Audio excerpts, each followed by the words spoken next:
तर या ठिकाणी आपण क्वेश्चन नंबर 7 सॉल्व करणार आहे. तर क्वेश्चन नंबर 7 दिलेला आहे. A large number of liquid drop each of radius A. Large number of liquid drop दिलेले आहे, प्रत्येकाचे रेडियस स्मॉल ए इतके दिलेले आहे. Are merge to form single spherical drop of radius B. तर त्याला एकत्र करून एक मोठा स्पेरिकल ड्रॉप करायचा ज्याचे रेडियस बी इतके. The energy release in the process is converted into kinetic energy of the big drop. याच्यातून जी एनर्जी रिलीज होणार आहे तर त्या एनर्जीचं कन्वर्जन आपल्याला कायनेटिक एनर्जीमध्ये होतं आहे. म्हणजे change in energy is equal to kinetic energy of big drop.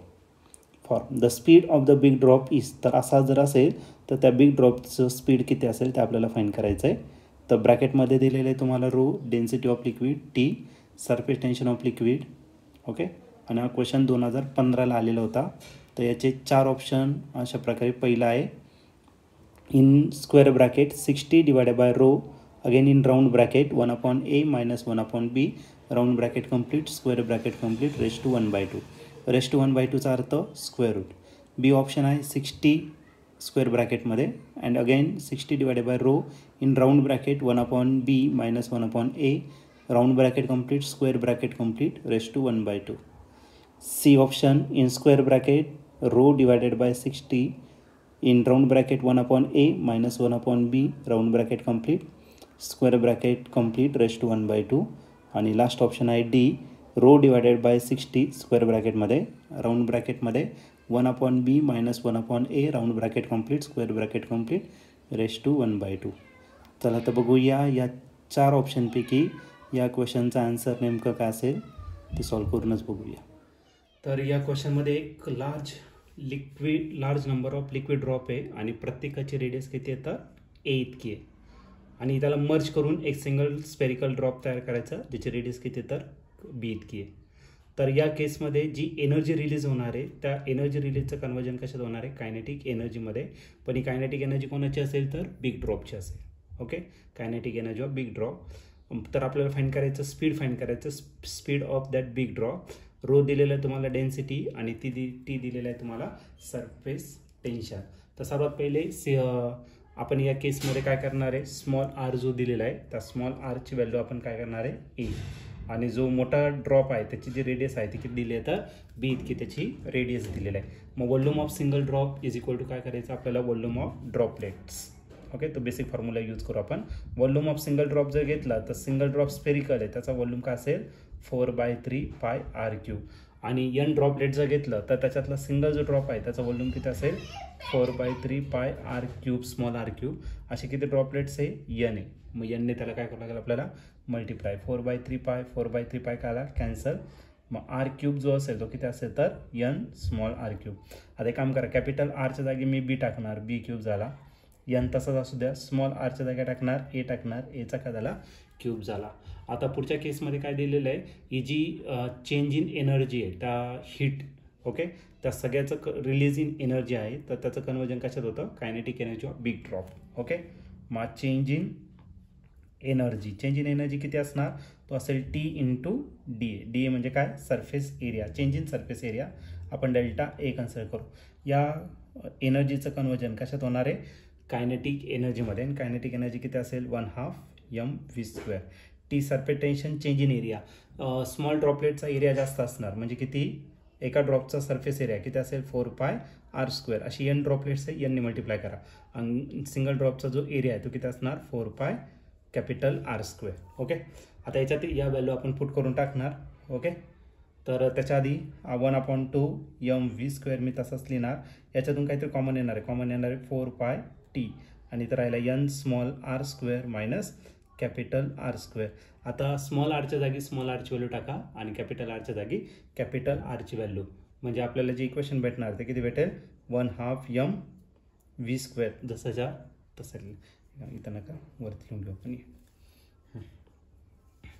तर या ठिकाणी कायनेटिक एनर्जी 1/2. आता मला मास दिलेला आहे, मासचा फॉर्म्युला, डेन्सिटीचा फॉर्म्युला जर यूज केला, density is equal to mass upon volume, then mass equal to density into volume. आता बिग ड्रॉप आहे, बिग ड्रॉपचं जे वॉल्यूम आहे ते किती आहे 4/3 पाय r³ आणि इंटू करायला तुमचा v². तर ही कोणाची व्हॅल्यू टाकली आपण, मासची व्हॅल्यू या ठिकाणी आपण पुट केलेली. त्यानंतर याच्यातून परत कॉमन काय आलेलं आहे 4π आणि टी, इथं राहिला n एक काम करू, आता पहिले व्हॅल्यू जशाच राहू देऊ, नंतर त्याच्या व्हॅल्यू आपण रिप्लेस करून टाकू. ठीक आहे. नेक्स्ट केसमध्ये 4 आला कॅन्सल, मग हा झाला 1/2, 2 3 जागी झाला 6, 1/6 रो. हा झाला आर, कॅपिटल आर म्हणजेच काय बी, बीचा क्यूब, आणि आपल्याला व्ही फाईन करायचं, व्ही स्क्वेअर तसा असू द्या, टी तर तसाच ठेवायचा आहे. एन स्मॉल आरच्या जागी आपल्याला काय करायचं, स्मॉल आरच्या जागी ए टाकायचं, म्हणजे हा झाला ए स्क्वेअर, आणि कॅपिटल आरच्या जागी टाकायचं बी, त्याचं काय झाला बीचा स्क्वेअर. आता वीज फाईन करायचं आहे, 6 इकडे डिवायडेड, इकडे काय करा मल्टिप्लाय, म्हणजे राहिला 60 रो आणि बी क्यूब, तो इकडं मल्टिप्लाय, इकडे काय करा डिवाइड, म्हणजे या ठिकाणी रिमेनिंग राहणार आहे फक्त व्ही स्क्वेअर, आणि तर राहिलं ब्रॅकेटमध्ये N A square minus B square. Okay. आता एक काम करा, हा जो बी क्यूब आहे त्या बी क्यूबने काय करा मल्टिप्लाय, आणि बी क्यूबची व्हॅल्यू आपण इक्वेशन नंबर 1 मध्ये फाईन केलेली. मग बघा v square is equal to काय भेटेल आपल्याला 60 डिवायडेड बाय रो, आणि तर राहिला N A square divided by B cube minus हा झाला B square divided by B cube. आता बी क्यूबची जर व्हॅल्यू घेतली, बी क्यूबची व्हॅल्यू काय N A cube, equation number 1 मधून ती व्हॅल्यू आपण या ठिकाणी पुट करू शकतो. 60 डिवायडेड बाय रो, इथं राहिला N A square divided by B क्यूबची व्हॅल्यू टाका N A cube minus B cube, B स्क्वेअरमधला आणि बी क्यूबमधला, म्हणजे राहिला 1/b राहिला. आणि याच्यात जर सॉल्व केलं तर एन कॅन्सल, ए स्क्वेअर आणि ए क्यूबमधला एक राहिलेला आहे, म्हणजे हा जो व्ही स्क्वेअर आहे तो व्ही स्क्वेअर काय भेटेल आपल्याला 60 डिवायडेड बाय रो, आणि ब्रॅकेटमध्ये 1/a मायनस 1/b. आणि फायनली याचं काय करावं लागेल आपल्याला, स्क्वेअर रूट या ठिकाणी घेतलं तर फायनल आन्सर आपल्याला या ठिकाणी भेटून जाईल. आणि फायनल आता स्क्वेअर रूट त्याने साईन नाही दिलेला आहे, मग स्क्वेअर रूट जर साईन नसेल तर तुम्हाला त्याला पॉवरच्या टर्ममध्ये घ्यावं लागेल. म्हणजे पॉवरच्या टर्ममध्ये जर घेतलं तर आपला जो फायनल व्ही असेल, मग व्ही का असेल, v is equal to 60 divided by rho, परत ब्रॅकेटमध्ये 1/a minus 1/b bracket complete, आणि टोटल ब्रॅकेट रेश टू आपला 1/2. एक काम करू, इकडे काय आपलं बसत नाही, तर फायनल आन्सर आपण फक्त या ठिकाणी परत राईट करून घेऊ स्टार्टिंगला. ओके. तर या ठिकाणी आपलं फायनल आन्सर मी पुन्हा एकदा राईट करतो आहे. मग आपला जो व्ही असणार आहे स्क्वेअर रूट घेतल्यानंतर त्याला एक स्क्वेअर ब्रॅकेट टाका, आधाला किती 60 डिवायडेड बाय रो, नेक्स्ट ब्रॅकेटमध्ये 1/a minus 1/b bracket complete, आणि त्याचा रेश टू किती असेल 1/2. स्क्वेअर रूटचा अर्थ काय, रेश टू 1/2. तर हे आपलं फायनल आन्सर असेल. आणि याचं जर ऑप्शन जर तुम्ही चेक केले टेक्स्टबुकमध्ये तर ऑप्शन असेल तुमचं ए, तर ए तुमचं फायनल आन्सर असेल या क्वेश्चनचं.